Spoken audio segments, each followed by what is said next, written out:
Si yo te pidiera en esta mañana que hicieras una lista de todos los problemas que tú tienes en este momento, de cualquier índole, económico, familiar, de salud, y que lo pongas en orden de importancia, ¿cuál colocarías en el tope de la lista? Piénsalo un momento. ¿Cuál dirías tú que es el más apremiante de todos tus problemas? El más urgente. O déjame ponerlo de otra forma. Si Dios te prometiera hoy resolver uno de tus problemas, ¿cuál sería tu primera opción? Bueno, en el pasaje que vamos a estudiar en esta mañana, siguiendo con la serie del Evangelio de Marcos, el Señor Jesucristo tiene un encuentro providencial con un hombre que tenía un gran problema. Un problema muy evidente. Y yo espero, mis hermanos, que esta historia nos ayude a poner en perspectiva nuestros propios problemas. Vamos a Marcos capítulo 2. El Evangelio de Marcos capítulo 2. Yo he titulado el mensaje de esta mañana, el problema más urgente. Marcos capítulo 2, versículos 1 al 12. Dice, entró Jesús otra vez en Capernaum después de algunos días y se oyó que estaba en casa. E inmediatamente se juntaron muchos de manera que ya no cabían ni aún a la puerta y les predicaba la palabra. Entonces vinieron a él unos trayendo a un paralítico que era cargado por 4. Y como no podían acercarse a él a causa de la multitud, descubrieron el techo de donde estaba y haciendo una abertura, bajaron el lecho en que yacía el paralítico. Al ver Jesús la fe de ellos, dijo al paralítico, hijo, tus pecados te son perdonados. Estaban allí sentados algunos de los escribas, los cuales cavilaban en sus corazones, ¿por qué habla este así? Blasfemias dice, ¿quién puede perdonar pecados sino solo Dios? Y conociendo luego Jesús en su espíritu que cavilaban de esta manera dentro de sí mismo, les dijo, ¿por qué caviláis así en vuestros corazones? ¿Qué es más fácil, decir al paralítico, tus pecados te son perdonados? O decirle, levántate, toma tu lecho y anda. Pues para que sepáis que el Hijo del Hombre tiene potestad en la tierra para perdonar pecados, dijo al paralítico, a ti te digo, levántate, toma tu lecho y vete a tu casa. Entonces él se levantó enseguida y tomando su lecho salió delante de todos, de manera que todos se asombraban y glorificaron a Dios diciendo, nunca hemos visto tal cosa. Como esta historia gira en torno a la sanación de un paralítico, permítanme ayudarnos a visualizar en esta mañana lo que significaba estar en esa condición en los días del Señor Jesucristo. Porque fácilmente podemos escuchar hablar de un paralítico y extrapolar la historia de la época del Señor a nuestros días. Ser un paralítico en cualquier época siempre ha sido un gran problema. Pero es indudable que en los días de Jesús era una situación mucho más crítica que ahora. Este hombre no tenía la menor esperanza de que en alguna parte apareciera un especialista, un neurocirujano que pudiera operarle y devolverle, aunque fuera un poco de movilidad. O tratar con alguno de los problemas secundarios que esta condición generalmente trae consigo. Este hombre no contaba con analgésicos que calmaran sus dolores y sus molestias, o con un fisioterapista que lo ayudara a fortalecer su masa muscular, ni siquiera con una silla de ruedas para ser transportado con más facilidad. Ahora, cuando estuvimos en la conferencia de Gospel Coalition, una hermana, no sé cómo, se dio cuenta que mi esposa tiene problemas. Ustedes conocen que ella está lidiando hace mucho ya con una neuropatía crónica y ella vio ciertos movimientos y no sé cómo pudo captarlos. Se acercó, le dijo, ¿tienes problemas? Y el hotel donde estábamos era un hotel muy grande donde se hizo la conferencia. Así que al otro día esta hermana muy gentilmente le consiguió a Gloria una silla de ruedas eléctrica. Así que Gloria estaba mejor que todos nosotros porque estaba con su carrito por la conferencia. Y de paso, hermanos, yo sé que muchos de ustedes estuvieron orando por nuestro viaje, estuvieron orando por la salud de Gloria. Y yo creo que esa silla apareció como respuesta de Dios a vuestras oraciones. Así que de paso, gracias. Pero qué bueno, hermanos, que en esta época, no todo el mundo tiene, ¿verdad?, esas facilidades, pero hasta en los supermercados ahora hay carritos para las personas hacer su compra, en algunos supermercados. Pero este hombre no tenía ninguna de esas facilidades. Desde que este paralítico se despertaba por la mañana hasta que se dormía por la noche, él no tenía otra cosa que hacer que mirar al techo. A menos que alguien se compadeciera de él y lo cambiara de posición o lo moviera de un lugar a otro. Cuando él veía que su familia salía hacia el mercado, él estaba allí postrado.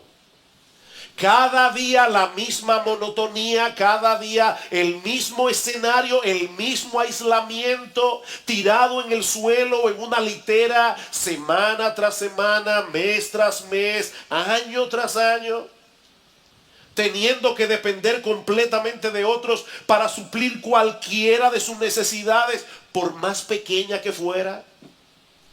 Este hombre necesitaba ayuda para vestirse, necesitaba ayuda para bañarse, necesitaba ayuda incluso, mis hermanos, para poder hacer cualquier necesidad fisiológica. Por eso alguien describe la condición de este hombre a través de un conjunto de palabras que pueda darnos una idea aproximada de su condición emocional. Dependencia, humillación, confinamiento, a lo que yo añado claustrofobia, aburrimiento, soledad, frustración, vergüenza, desesperación. De manera que el problema de este hombre era más que evidente. Él estaba paralítico. Si él hubiera escuchado la pregunta con la que yo inicié este sermón en la mañana, si tú tuvieras que poner en orden, en una lista, en el tope de prioridades, ¿cuál es tu problema más urgente? Él hubiera dicho, mi problema más urgente es que no puedo caminar. Y que no existe la menor posibilidad de que alguna vez yo pueda hacerlo. Pero de repente aparece un hombre llamado Jesús en la misma ciudad donde vivía el paralítico, la ciudad de Capernaum, haciendo milagros extraordinarios, como vimos hace unas semanas atrás. Recuerdan cómo todo el pueblo se agolpó a la puerta para ver a Jesús y para ser sanado, y cómo él sanaba todo tipo de enfermedad. De hecho, inmediatamente antes del relato del paralítico, lo que Marcos nos narra es la sanación de un leproso. Así que por primera vez, este hombre vislumbra un rayo de esperanza. Hay una pequeña luz al final del túnel. Sobre todo porque este hombre cuenta con un grupo de amigos fieles. Un grupo de amigos que son capaces de hacer lo que fuera para llevarlo hasta Jesús. Así que ponen el plan en marcha. Toman al hombre, lo ponen en una litera, lo llevan a la casa donde está el Señor, pero al llegar se topan con una muralla humana impenetrable. Vean otra vez el versículo 1. Entró Jesús otra vez en Capernaum después de algunos días y se oyó que estaba en casa, e inmediatamente se juntaron muchos, de manera que ya no cabían ni aún a la puerta, y les predicaba la palabra. Había tanta gente en la casa que era imposible acercarse a Jesús, y mucho menos cargando a un hombre en una camilla. Pero estos amigos eran persistentes. Y de paso, hermanos, esa es una de las características de la fe. El que verdaderamente cree, actúa porque cree. Y estos hombres creían, ellos tenían la convicción de que Jesús podía sanar a su amigo. Así que tomaron la decisión de llegar hasta él de la única manera posible: desde arriba. Las casas en Israel solían tener una escalera exterior para subir a los techos. Los techos eran usados como terrazas y estaban tan pegadas la una de la otra que si una casa no tenía escalera, era fácil subir a otra casa e ir saltando de techo en techo hasta llegar a la casa que tú querías llegar. No sabemos cómo fue que los amigos del paralítico hicieron su asunto, pero ellos llevaron al hombre hasta donde estaba Jesús. Y de inmediato comienzan a abrir un hueco en el techo por donde bajar al paralítico. Por supuesto, hermanos, Los techos de aquellos días no eran como los de ahora. No se imagine algo así, porque habría que buscar un aparato mecánico para poder hacerlo. No, los techos de aquellos días eran de madera, cubiertos muchas veces de una capa de barro o arcilla. Había ramas cubiertas por esta capa de barro. Ahora yo quiero que ustedes se imaginen la escena, ¿verdad? El Señor está predicando la palabra, comienza a oírse un ruido en el techo, se forma una nube de polvo que cae sobre Jesús y sobre la gente que está allí, hasta que se abre un hueco bastante grande y aparecen 4 hombres mirando para abajo. Y para colmo, están tratando de bajar a otro en una camilla. Cada vez que yo leo esta historia, yo trato de imaginarme cómo yo hubiera reaccionado si hubiera sido Jesús. Yo estoy ahí, ¿verdad?, enseñando la palabra, y de repente comienzo a ver todo este movimiento, y yo estoy casi seguro que mi reacción hubiera sido, ¿verdad?, si no hubiera leído la historia, mi reacción hubiera sido pedir de lo más amable posible a alguien en la audiencia que parara esos 4 imprudentes que me están estorbando para predicar. Pero eso no fue lo que hizo Jesús. ¿Saben por qué? Porque en vez de verlos como un grupo de necios interrumpiendo su predicación, Él los vio como hombres que tenían mucha fe. De hecho, tanto Mateo, Marcos y Lucas, los 3 evangelios que narran este evento, dicen que Jesús vio la fe de ellos. Jesús vio, no la imprudencia, no la necedad. Jesús vio la fe de ellos, la fe que tenían en Él. Y es importante aclarar aquí que mucha gente en el día de hoy habla de la fe como si la fe en sí misma tuviera algún tipo de poder, algún tipo de eficacia. ¿Han escuchado ustedes esta frase? La fe mueve montañas. No importa cuán grande sea tu problema, lo importante es que tengas fe. No, olvídate de eso. Lo importante no es que tengas fe.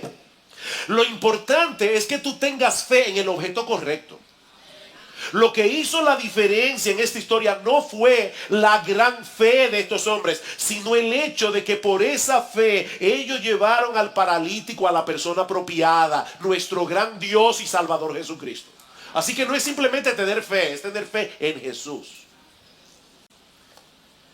Así que allí estaba el paralítico ahora delante de Jesús. Y yo me imagino a todos en la casa atentos a lo que el Señor iba a hacer con él. Pero en vez de hacer lo que probablemente todos esperaban que él hiciera, Cristo se dirige a este hombre y le dice: hijo, tus pecados te son perdonados. En el texto paralelo de Mateo dice la frase más completa: ten ánimo, hijo, tus pecados te son perdonados. Y esa frase, ten ánimo, en griego, lo que significa es: alégrate, llénate de gozo, llénate de alegría, hijo mío, tus pecados te son perdonados. Ahora, todavía no podía caminar. Él estaba exactamente en la misma condición física en la que él llegó. Pero Jesús le dice que a pesar de todo eso, Él tiene toda la razón del mundo para cobrar ánimo, para alegrarse, porque Él ha recibido el más grande beneficio que un ser humano pueda recibir jamás: el perdón de todos sus pecados. El perdón de todos sus pecados. Para todos en la casa era más que evidente que el gran problema de este hombre era que él estaba completamente inmóvil. Pero el diagnóstico de Jesús es muy diferente al nuestro. Él sabía que su problema más urgente no era su parálisis. El problema más urgente de este hombre era su pecado y todas las consecuencias que el pecado conlleva en esta vida y en la venidera. Y aclaro que cuando yo hablo de pecado, no me refiero únicamente a aquellos actos pecaminosos que la gente suele hacer: mentir, robar, matar, codiciar, envidiar, chismear, adulterar y todo lo terminados en ar. No, yo no me estoy refiriendo a eso.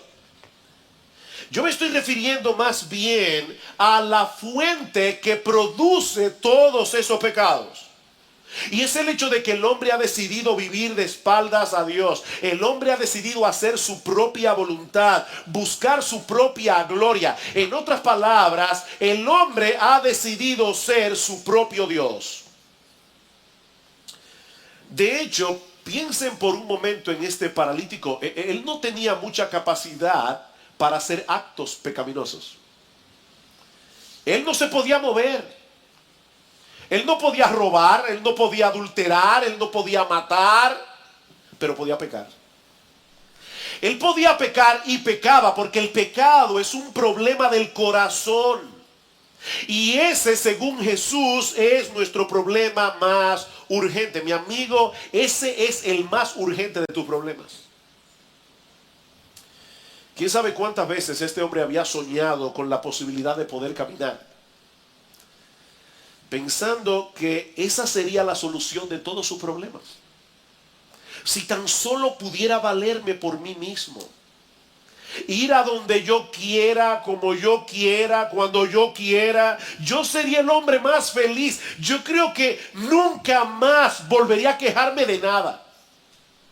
Si tan solo volviera a caminar.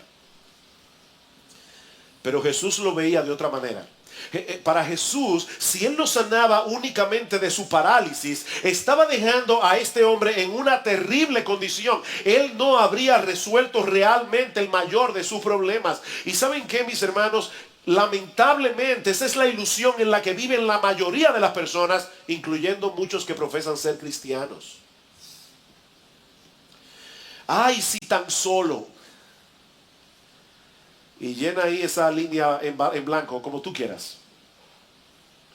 Si tan solo sanara de esta enfermedad, si tan solo alguien me amara, si tan solo tuviera un mejor matrimonio, si tan solo tuviera un trabajo mejor remunerado, si tan solo tuviera hijos obedientes, si tan solo lo que sea.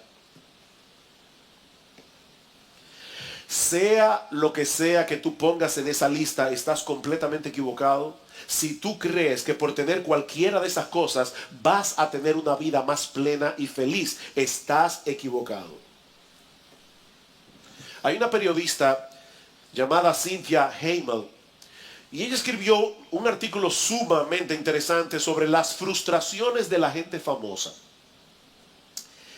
Hombres y mujeres que hicieron de todo para alcanzar la fama. ¿Y saben qué pasó? Que después de obtener lo que tanto querían, no solo se convirtieron en personas insoportables, sino que ahora eran mucho más infelices que antes. Dice Hamel, me dan pena los famosos, de verdad. Las celebridades una vez fueron seres humanos agradables, pero ahora su ira es terrible. Más que ninguna otra persona, ellos querían fama, trabajaron, insistieron, pero la mañana después de hacerse famosos, ellos querían tomar una sobredosis. Y ustedes saben muy bien que algunos el año pasado lo hicieron. Dice, ya querían tomar una sobredosis porque aquello por lo que habían luchado, la fama que iba a hacer que todo fuese bien, que iba a hacer que su vida fuera soportable, que les iba a proporcionar satisfacción personal y felicidad, ya había llegado y nada había cambiado. Aún eran los mismos. La decepción les había llevado a ser violentos e insufribles. Y más adelante Hamel añade esta sorprendente declaración. Yo creo que cuando Dios quiere gastarle a uno una broma muy pesada, le concede su mayor deseo.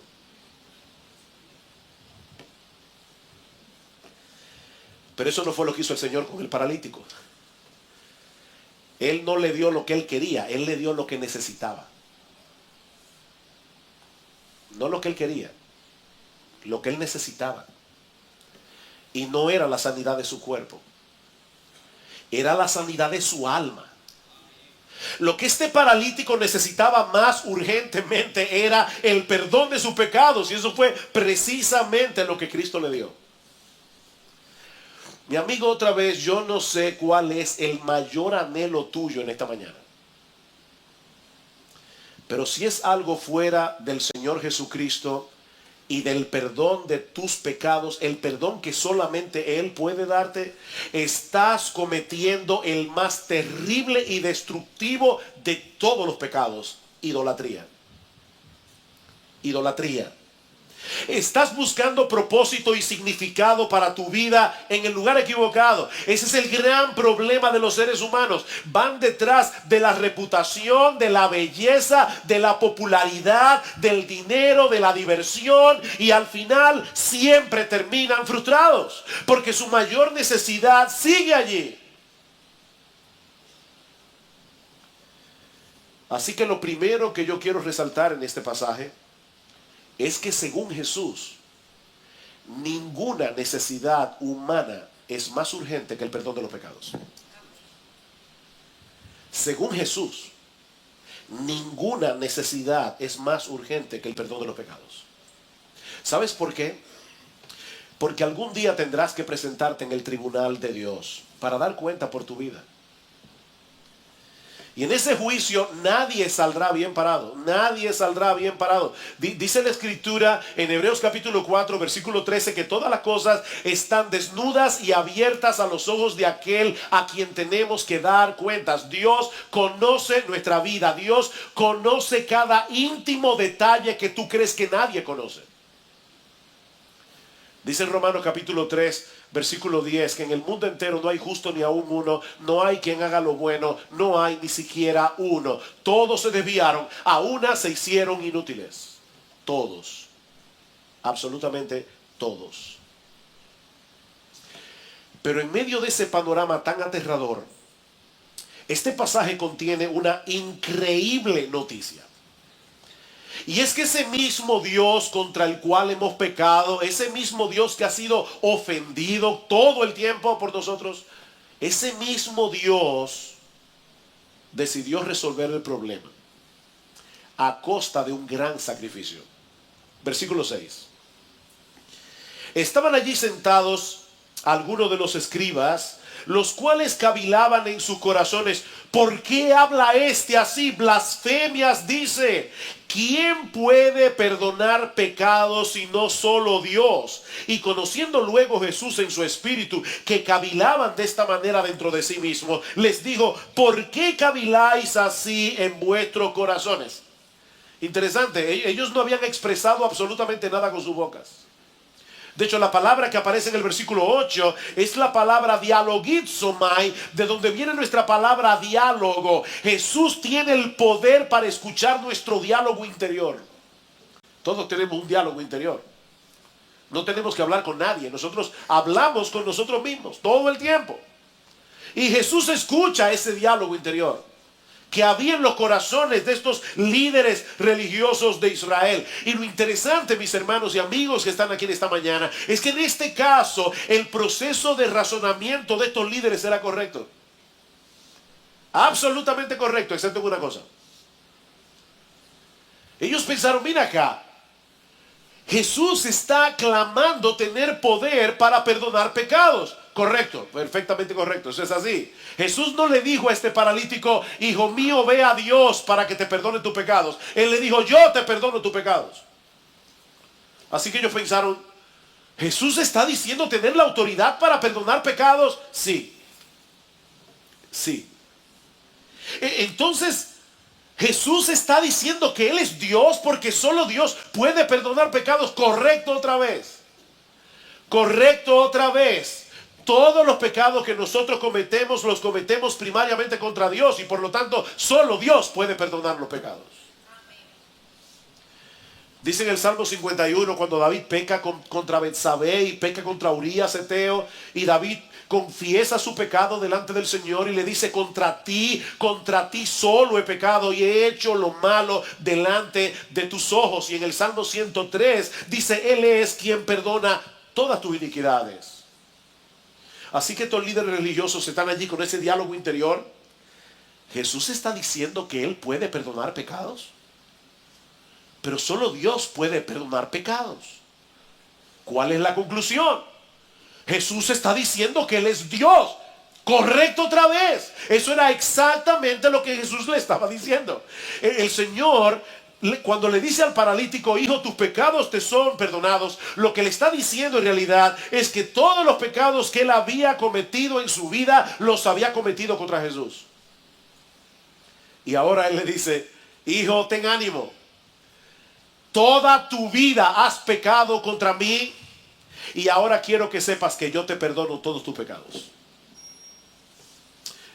Imagínate que hay un individuo que es asaltado por una banda de 4 o 5, lo golpean, le roban y lo dejan tirado medio muerto en la calle. Lo llevan al hospital y entonces de repente aparece el mejor amigo del asaltado con una sonrisa de oreja a oreja y le dice, te tengo una buena noticia. Conocí a todos tus asaltantes y ya yo los perdoné.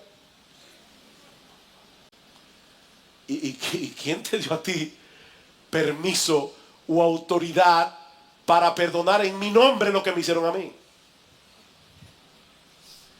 No hay un hombre en la tierra que tenga autoridad para perdonar pecados.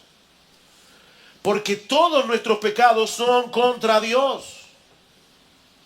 Por supuesto, los líderes religiosos de Israel no pueden aceptar de ninguna manera esa conclusión de Jesús y lo acusan de ser un blasfemo. La misma acusación que iban a hacer más tarde para acusarlo y llevarlo a la pena capital. Versículo 7.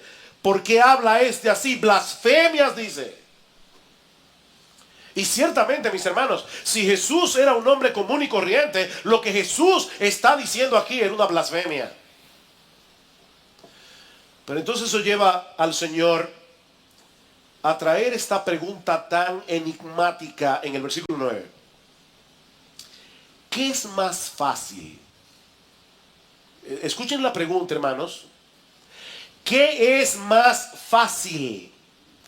¿Decir al paralítico tus pecados te son perdonados o decirle levántate, toma tu lecho y anda? Miren, esa pregunta no es tan sencilla como parece a primera vista. Porque alguien pudiera decir, bueno, es más fácil decir tus pecados te son perdonados porque nadie puede subir al cielo y revisar, ¿verdad? Los folios de la corte divina y ver si es verdad que nuestros pecados han sido perdonados. Así que yo decirle a una persona tus pecados te son perdonados es muy fácil. Pero si le digo levántate, toma tu lecho y anda, y el individuo no se levanta, entonces es obvio que yo no estoy hablando la verdad. Así que es más fácil decir tus pecados te son perdonados. Sin embargo, yo creo que el Señor está planteando este dilema para llevarnos a otra conclusión. Ya Jesús había demostrado en el capítulo anterior que Él era capaz de sanar todo tipo de enfermedad. No olviden eso. Él acaba de sanar al final del capítulo 1 a un leproso. Solamente con decirle, yo quiero, sé limpio. Y dice que al instante la lepra se fue de él. Jesús tenía poder. Para Él era fácil sanar a este paralítico. Era más fácil sanarlo que concederle el perdón. Porque ese perdón le iba a costar a Jesús mucho sufrimiento. Claro, el Evangelio de Marcos a estas alturas no nos revela todo lo que implicaba el hecho de que Jesús pudiera perdonar pecados. Yo no sé cuántos de ustedes alguna vez han pensado en esto, pero es una pregunta que yo me hacía en el pasado. ¿Cómo eran perdonados los santos del Antiguo Testamento? Porque Jesús no había venido todavía. ¿Tenían los santos del Antiguo Testamento, tenían la experiencia del perdón de sus pecados? Y la respuesta es sí, pero a crédito. O sea, los santos del Antiguo Testamento experimentaron un perdón a crédito. Ustedes saben cómo, pero usted va a la tienda, usted va a comprar un televisor o cualquier cosa y usted pasa su tarjeta de crédito, pero le dice, no se preocupe, son 6 meses sin inicial y sin interés. Y usted los primeros 6 meses disfruta de su televisión, pero a los 6 meses hay que pagar. Bueno, durante todo el periodo del Antiguo Testamento, Los santos fueron perdonados porque confiaron en la promesa de que iba a venir el Salvador. Y ellos manifestaban su confianza en esa promesa a través de los sacrificios de animales. Pero todos esos perdones de pecados fueron perdón a crédito.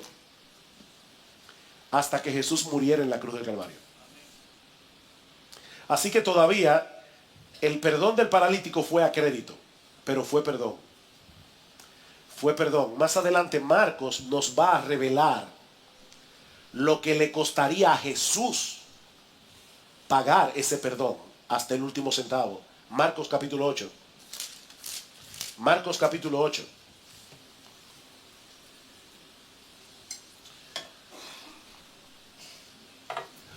Para algunas personas el perdón de los pecados es algo tan sencillo. Reza 10 Ave María, 4 Padre Nuestro y ya tienes. Escuchen este texto, Marcos capítulo 8, versículo 31. Y comenzó a enseñarles, tomen nota de cada palabra que aparece aquí. Comenzó a enseñarles que le era necesario al Hijo del Hombre padecer mucho y ser desechado por los ancianos, por los principales sacerdotes y por los escribas, y ser muerto y resucitar después de 3 días. Cristo no está haciendo aquí una profecía de que eso era lo que él iba a hacer. Él está diciendo aquí que para que el hombre pudiera ser salvo, para que Dios pudiera concederle al hombre el perdón de sus pecados, era necesario que el Hijo del Hombre muriera en una cruz. Era necesario. Porque Dios es un Dios justo. Porque Dios no puede pasar por alto el pecado. Porque para Dios el pecado no es una cosa trivial. Para que Dios pudiera perdonar a pecadores, alguien tiene que pagar la deuda de ese pecador. Y Jesús está diciendo aquí, era necesario. Es necesario que el Hijo del Hombre muera en una cruz y resucite al tercer día. Sin eso no hay perdón. Así que para Jesús era más fácil decirle al paralítico, levántate y anda, que decirle, tus pecados te son perdonados. La sanidad del paralítico no era más que una evidencia de que Jesús tenía la autoridad para conceder algo más grandioso que la sanidad del cuerpo. Versículo 10 de Marcos 2. Pues para que sepáis que el Hijo del Hombre tiene potestad en la tierra para perdonar pecados, dijo al paralítico, a ti te digo, levántate, toma tu lecho y vete a tu casa. Entonces él se levantó enseguida y tomando su lecho salió delante de todos, de manera que todos se asombraron y glorificaron a Dios diciendo, nunca hemos visto tal cosa. Dos cosas ocurrieron aquí simultáneamente. Su parálisis fue sanada. Sus músculos se fortalecieron de tal manera que el paralítico se puso en pie, tomó su camilla y salió caminando. Yo estoy seguro que si cualquiera de nosotros hubiera estado allí esa mañana, habríamos reaccionado igual que la multitud, sorprendidos por la sanación del paralítico. Pero eso no fue lo más importante ni fue lo más extraordinario que sucedió en ese momento. Ese milagro no era más que una evidencia de la autoridad que tiene Jesús para conceder a los hombres que confían en Él el perdón de todos sus pecados. Dice el Salmo 32, bienaventurado aquel cuya transgresión ha sido perdonada y cubierto su pecado. Bienaventurado. Dichoso el hombre que ha tenido esa bendición. Mis hermanos, no existe en todo el mundo una bendición más grande que esta. Este paralítico salió caminando de la casa aquel día, pero ¿saben qué? Eso no impidió que su cuerpo continuara el proceso natural de deterioro que culmina con la muerte. Aquí hay hermanos que han sido sanados milagrosamente, pero se van a morir algún día. Igual que los que estaban sanos. Ese es el destino final de todo hombre. Nos vamos a morir, por si no lo sabías. Con toda seguridad. Tú puedes hacer ejercicio, puedes hacer dieta, puedes hacer todo lo que tú quieras y vas a mejorar tu calidad de vida, pero te vas a morir. Tú vas a terminar en una tumba. Como decía un letrero en un gimnasio, come bien, haz ejercicio y muérete de todos modos. Esa es la realidad. Esa es la realidad. En otras palabras, el beneficio físico que él recibió fue extraordinario, pero fue temporal. Fue temporal. Pero el perdón de sus pecados le aseguró a este hombre un lugar en la presencia de Dios por los siglos de los siglos. Por los siglos de los siglos. Y no solo eso, ese perdón le dio a este hombre, escuchen bien, este perdón le dio a este hombre la libertad y el gozo de saberse aceptado por Dios, no por lo que él hiciera, no por lo que él dejara de hacer, sino por la gracia que Jesús decidió otorgarle gratuitamente. Ahora, cuando estuvimos de viaje, Gloria y yo visitamos una librería cristiana. Nos hablaron de una librería que hay en Barcelona, muy grande. Y Gloria encontró un pequeño libro escrito por Tim Keller, este librito que está aquí, que se llama La respuesta del espejo, solución definitiva a los problemas de autoestima. Y por cierto, lo recomiendo absolutamente. Está basado en un pasaje de 1 Corintios capítulo 3. Yo no voy a leerles el texto completo, pero tal vez sería bueno que leyeran conmigo 1 Corintios capítulo 3, porque es increíble cómo esto conecta con Marcos 2. Dice el Señor, dice el apóstol Pablo, Pablo estaba siendo juzgado por los corintios y algunos de ellos estaban aún preguntándose si Pablo era un verdadero apóstol de Jesús. Y Pablo les dice, versículo 3, yo en muy poco tengo el ser juzgado por vosotros o por tribunal humano, y ni aún yo me juzgo a mí mismo, porque aunque de nada tengo mala conciencia, no por eso soy justificado, pero el que me juzga es el Señor. ¿Saben cuál es el problema que nosotros tenemos con la autoestima? Los psicólogos modernos dicen es muy importante que las personas tengan una sana autoestima. El problema es que el autoestima de los hombres viene a través de lo que los demás piensan de él, del valor que los demás le atribuyen o del valor que él se atribuye a sí mismo. Entonces ahí están los hombres tratando de probar algo a los demás, de que él vale algo, de que su vida tiene propósito, de que él es una persona importante, pero nunca llenamos la medida de lo que el mundo quiere de nosotros.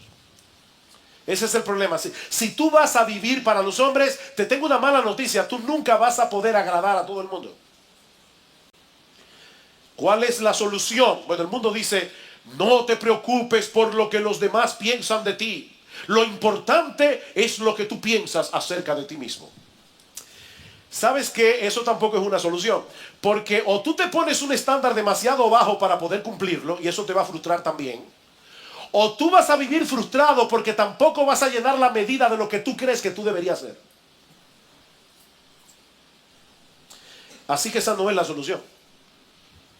Escucha lo que dice Tim Keller en este pequeño libro acerca de ese tema. Dice, Pablo está hablando aquí como si estuviera en un tribunal. Él dice, yo no soy juzgado por ustedes ni por ningún tribunal humano. Y dice, ¿te das cuenta la manera en que Pablo dice que no le importa lo que los corintios piensen de él o lo que piense ningún tribunal humano? Resulta extraño que hable sobre tribunales. Después de todo, los corintios no eran un tribunal. Yo creo que él habla de forma metafórica. Y dice que el problema con la autoestima, sea alta o sea baja, es que cada día estamos en la sala del tribunal. Esa es la manera en que funciona la identidad de cada persona. En la sala del tribunal se encuentra el fiscal, todos los demás, y el defensor, que soy yo. ¿Ustedes se dan cuenta que siempre estamos justificándonos? Porque estamos en un tribunal. Y todo lo que hacemos es mostrar la evidencia para el fiscal y para el defensor. Algunos días parece que ganamos el juicio y otros días sentimos que lo perdemos. Pero Pablo dice que ha encontrado el secreto. ¿Saben cuál es? Que el juicio ya se terminó para él. Él está fuera de la sala del tribunal. Ya está, se terminó. Porque el veredicto fundamental ya está dado, lo dio Dios. Hijo mío, tus pecados te son perdonados. Ya que importa lo que piense el otro, tus pecados te son... El Dios del cielo, el Dios de toda perfección, te dice: hijo mío, ten ánimo, tus pecados te son perdonados, ya tú no necesitas nada más. Tus pecados fueron perdonados. Y aunque Keller no cita en ninguna parte de este libro Marcos capítulo 2, yo sabía que cuando llegara esta semana yo iba a predicar este domingo acerca de este pasaje, y constantemente me venía esa frase de nuestro bendito Señor y Salvador Jesucristo: hijo mío, ten ánimo, tus pecados te son perdonados. ¿Saben cuál es el problema que plantea la psicología del mundo con respecto a la autoestima? ¿Saben cuál es el problema? Que en el mundo el veredicto viene después del desempeño. O sea, tú siempre estás tratando de probar que eres alguien. El veredicto viene después del desempeño. Todos juzgan tu valor, tu lugar en el mundo de acuerdo a lo que haces, de acuerdo a lo que puedes lograr, y nunca es suficiente. Nunca. Me llamó la atención una entrevista que le hicieron a Madonna en la revista Vogue. Y definitivamente Madonna en esta declaración yo creo que es más sincera que muchos cristianos. O por lo menos vamos a decir que allí ella muestra que conoce un poco su corazón. Dice Madonna: mi impulso en la vida proviene del temor a ser mediocre. Eso es lo que siempre me empuja. Dejo atrás la fascinación y me descubro a mí misma como un ser humano especial, pero luego siento que aún soy mediocre y poco interesante, a menos que haga otra cosa. Porque a pesar de que me he convertido en alguien, todavía tengo que probar que soy alguien. Mi lucha nunca ha terminado y creo que nunca va a terminar. Madonna, una mujer famosa, una mujer que tiene todo lo que ella quiera, una mujer popular, pero esta mujer ha llegado a entender que no importa lo que tú logres en este mundo, nunca es suficiente. Es como una sanguijuela que tenemos adentro que dice: dame más, dame más. ¿Saben qué es lo glorioso del Evangelio? Lo glorioso del Evangelio es que el veredicto viene primero y el desempeño después. ¿Oyeron eso? En el Evangelio el veredicto viene primero. Este paralítico no había hecho nada, era un paralítico. Él no había hecho ninguna buena obra, él no estaba en un club de caridad, él no era del Club Rotario ni de los Leones, él no había hecho nada. Pero de pura gracia Jesús le dijo: hijo, ten ánimo, tus pecados te son perdonados. ¿Saben lo que eso produce? Eso produce en el hombre una gratitud que lo energiza para hacer algo. Así que en el Evangelio el veredicto viene primero, tus pecados te son perdonados, el desempeño viene después, como consecuencia del veredicto. Por medio de la fe en Jesús, el Dios del cielo perdona todos nuestros pecados y pone en nuestra cuenta la justicia perfecta de su Hijo. O ustedes no desayunaron esta mañana o están medio dormidos. ¿Tú oíste eso? Por medio de la fe en Jesús, piensa en todos tus pecados, todos los pecados que tú has cometido en toda tu vida. Por medio de la fe en Jesús, el Dios del cielo, el perfecto en santidad, el perfecto en justicia, aquel que juzgará a los hombres en el día del juicio, perdona todos tus pecados. Pero no te deja así. No te deja así. Si tú tuvieras una deuda pendiente con el banco de $40 millones y aparece un buen samaritano que te dice: no te preocupes, yo voy a pagar tu deuda completa en el banco. Cuando él pague tu deuda, ¿sabes en cuánto va a estar tu cuenta del banco? En cero. Así que Jesús no se limita a perdonar pecados, sino que ahora pone en nuestra cuenta bancaria su justicia perfecta por medio de la fe. Aleluya, aleluya, gloria al Señor. Eso es increíble. Por pura gracia, gratuitamente, por medio de la fe. Al que no conoció pecado, por nosotros lo hizo pecado, para que nosotros fuésemos hechos justicia de Dios en él. Dios me ve a mí ahora como él ve a su Hijo. Y Dios, por causa de que yo estoy, mi vida está escondida en Cristo, Dios me ve a mí como ve a su Hijo y me trata como su Hijo. Dios le dice a cada uno de sus hijos, a cada uno, óyeme bien, porque está en Cristo, este es mi Hijo amado en el que yo tengo complacencia. ¿Qué problema de autoestima puede tener una persona que crea eso? Y ya, ¿qué importa lo que piensen los demás? De hecho, ¿qué importa lo que pienses tú mismo acerca de ti mismo? Pablo dice, ni aún yo me juzgo a mí mismo, porque ya yo no estoy en un tribunal, el juicio terminó. Ya no estoy en el tribunal. Y el veredicto ya fue emitido. Mi amigo, yo no sé cuáles son los problemas que te agobian en esta mañana, pero créeme, ninguno de ellos puede compararse con el problema que tú tienes con Dios por causa de tus pecados. Los problemas son temporales. Los problemas que tenemos son temporales, pero este tiene repercusiones eternas. Recuerda, algún día te presentarás delante de Dios para ser juzgado, y ningún ser humano será absuelto en ese tribunal, ni uno solo. A menos que se hayan parado por la fe en la justicia perfecta de Cristo y en su muerte en la cruz. El que cree en mí tiene vida eterna y no vendrá a condenación, mas ha pasado de muerte a vida, dice el Señor. Así como Cristo perdonó al paralítico aquel día, así puede perdonarte a ti ahora, en este mismo instante, porque su autoridad y su poder no han perdido vigencia, pero tienes que venir a Él confiando en lo que Él ha hecho para salvar a pecadores. Él vivió esa vida de perfecta obediencia, ese desempeño que la gente demanda de nosotros y mucho más. Jesucristo lo vivió. Él lo hizo ya. Y luego fue a la cruz a morir en nuestro lugar por todos nuestros pecados, para que todo aquel que en Él crea no se pierda, mas tenga vida eterna. Ese es el gran mensaje del Evangelio. El justo murió por los injustos para llevarnos a Dios. Pero tienes que decidir ahora lo que tú vas a hacer con esta sorprendente noticia.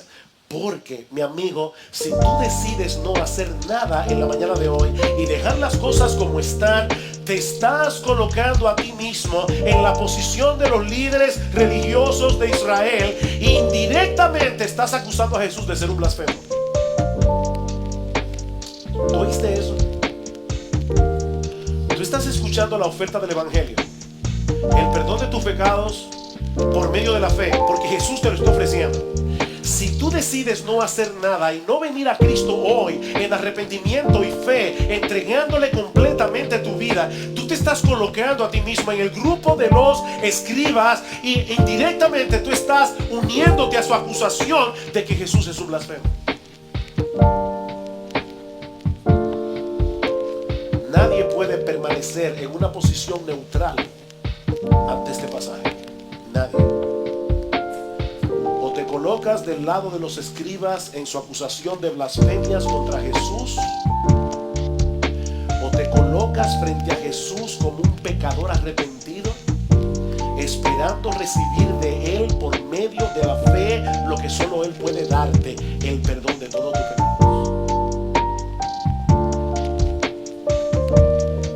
Mi amigo, no existe otra opción. O tratas a Jesús como un blasfemo que pretende ser Dios, o te postras ante Él reconociendo que Él es el Dios encarnado, que vino al mundo a salvar pecadores por medio del sacrificio de sí mismo.